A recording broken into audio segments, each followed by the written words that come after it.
Hello everybody, welcome on this YouTube channel. आज हम लोग इस वीडियो में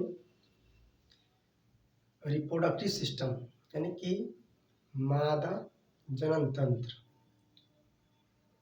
फीमेल में रिप्रोडक्टिव यानी कि बच्चे का जो बर्थ होता है किस प्रकार किस प्रोसेस से होता है उसको हम लोग समझेंगे। ठीक है, जैसा कि आप यहाँ व्हाइट बोर्ड पर देख सकते हैं, मादा जनन तंत्र यानी कि फीमेल रिप्रोडक्टिव सिस्टम। ठीक है, बहुत ही इंटरेस्टिंग वीडियो है, आप समझेंगे अच्छे से। मैक्सिमम ट्यूशन्स और स्कूल्स में इस चैप्टर को उतना नहीं पढ़ाया जाता है क्योंकि इन इंडिया में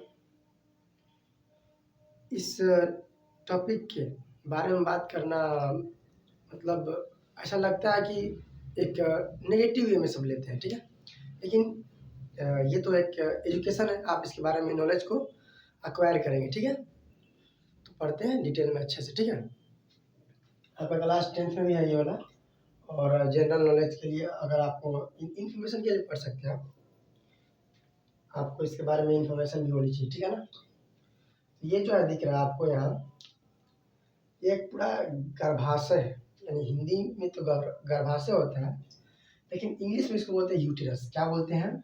यूटेरस। ठीक है, ये टोटल स्ट्रक्चर जो है, संरचना, ये फ्लैक्सिबल है। ये क्या है पूरा, इसको आप बोल सकते हैं यूटेरस। क्या है ये? यूटेशन गर्भाशय, इसको ओम भी बोलते हैं ना, गर्भाशय।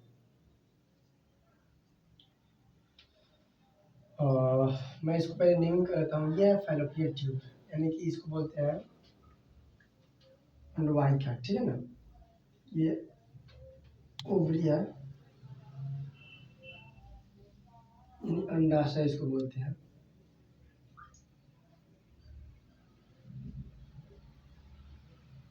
ये फैलोपियन ट्यूब है।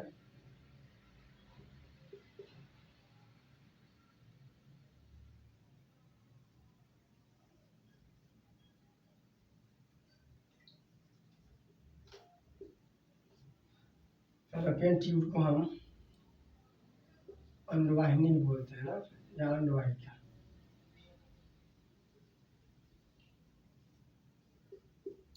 ठीक है, और ये हम इसको जो है, इसको बोलते हैं, इसको सर्विक्स, सर्विक्स यानी ग्रीवा बोलते हैं इसको। ठीक है, ये होता है वेजाइनल कैनाल, यानी कि योनि इसको बोलते हैं। ठीक है, चलो ठीक है, समझते हैं इसको अच्छे से।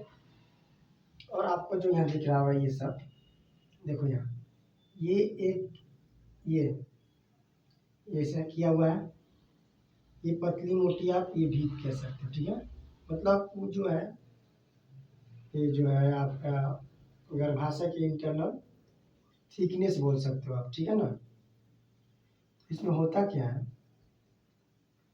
कि जब भी कोई लड़की जन्म लेती है, यानी बर्थ जब उसका होता है, तो बर्थ के समय ही यानी कि जन्म के समय ही उस बच्ची में उसके माता जी से, यानी कि उसके मदर से, ठीक है, जो जब जन्म लेती है तो हजारों यानी कि थाउजेंड्स ऑफ एग्स जो इमेच्योर होते हैं, टोटली परिपक्व नहीं होते। ठीक है, इमेच्योर एग यहाँ देखो इस रूप में, यानी कि जब बच्चा जो है, बच्ची जन्म लेती है तो उस समय ही, जन्म के समय ही उसके जो है उसमें हजारों अपरिपक्व अंडे ट्रांसफर हो जाते हैं। ठीक है, और जब बच्ची पुबर्टी में पहुंचती है, पुबर्टी का मतलब क्या होता है, यानी कि जब 12 से 13 साल का होता है तो उस केस में जो है मेंस्ट्रुअल साइकिल स्टार्ट हो जाता है, यानी कि जो एग्स होते हैं मैच्योर हो जाते हैं। यहाँ से जब एग्स मैच्योर हो जाएंगे तो यहाँ से एग्स निकल के इस ट्यूब के जरिए यहाँ आएंगे, और यहाँ वेट करेंगे किसका, स्पर्म का। यानी इस स्पर्म में क्या होता है, शुक्राणु इसको बोलते हैं। तो यहाँ से मेल के जो पेनिस से सीमेन जो रिलीज होता है, तो उसमें क्या होता है, स्पर्म्स, स्पर्म्स यहाँ जो एग मान लो, ये वाला एग निकाल के इस तरह से चलते हुए यहाँ से चलते हुए यहाँ आ गया एग, ठीक है। कब होता है ये? 12 साल में तो स्टार्ट हो जाती है, 12, 11, 12 में, ठीक है ना। एग रिलीज होना यानी एग निकलना स्टार्ट हो जाता है।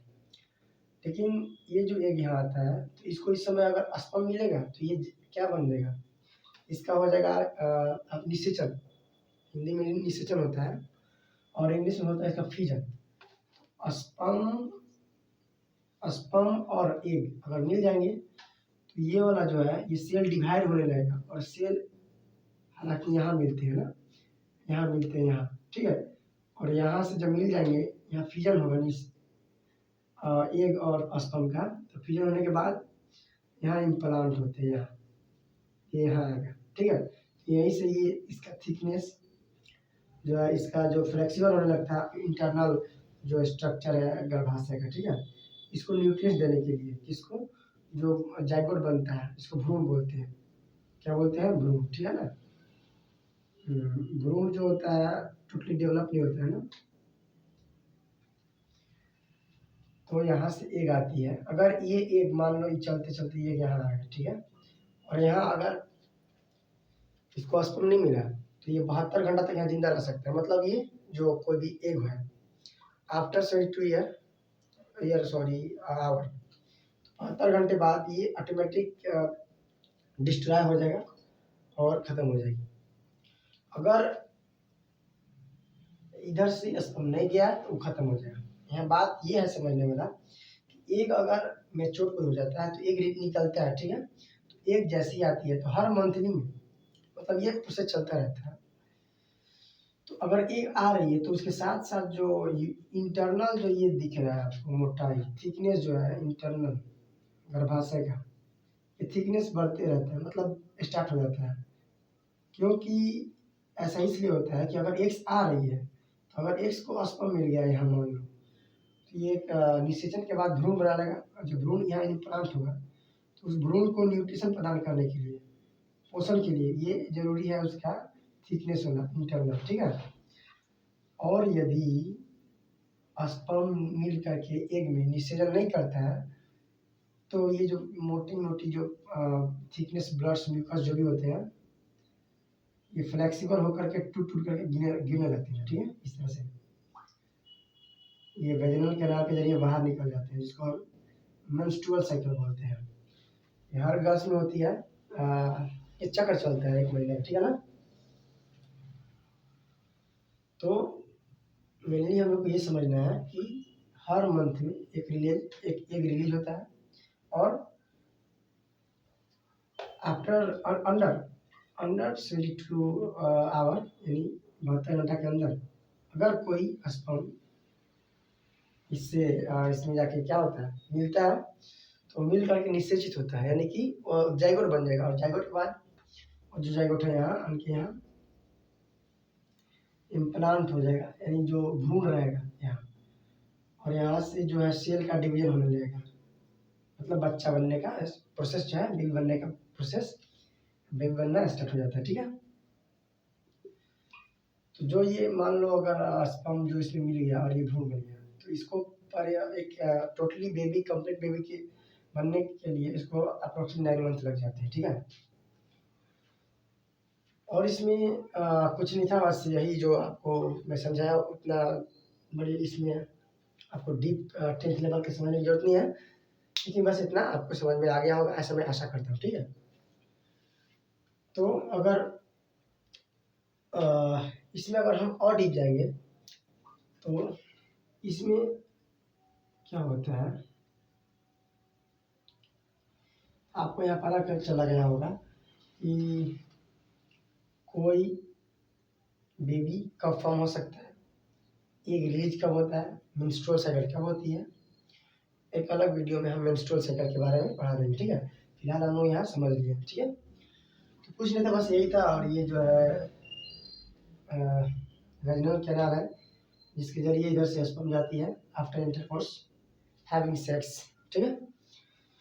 तो स्पर्म जाती है अगर टाइम से, यानी कि अगर एक आई है यहाँ 72 आवर के अंदर अगर स्पर्म मिल जाता है तो वही बन जाएगा और यहाँ इम्प्लांट हो जाएगा। और बेबी बनने के बाद क्या होता है कि टोटली बेबी बनने में 9 मंथ लगते हैं, ठीक है। लेकिन उससे पहले क्या होता है कि बेबी जब बनता है तो इसका थिकनेस जो है भीतर ये गर्भाशय का थिकनेस बढ़ता जाता है, ठीक है।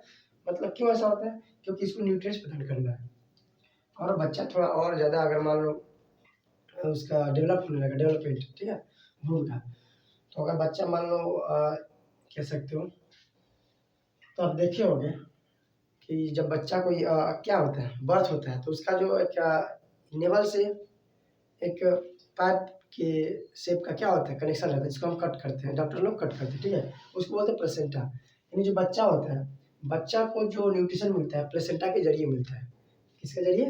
प्लेसेंटा के जरिए, ठीक है। और उसका जो बच्चा जो भी उसमें मतलब क्या बोलते हैं उसको एक्सक्रेशन करता है, एक्सक्रेशन का मतलब जो भी उसको सिक्रीज करता है वो प्लेसेंटा के जरिए माता जी के जो भी रुधिर होता है ब्लड के जरिए बाहर आउट हो जाती है, ठीक है। तो ये था आपका, कुछ खास नहीं था इसमें, बस यही समझना था।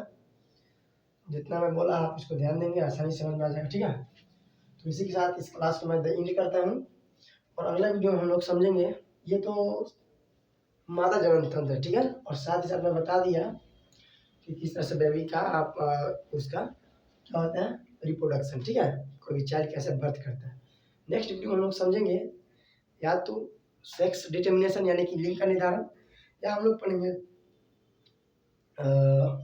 मेल रिप्रोडक्टिव सिस्टम्स, ठीक है।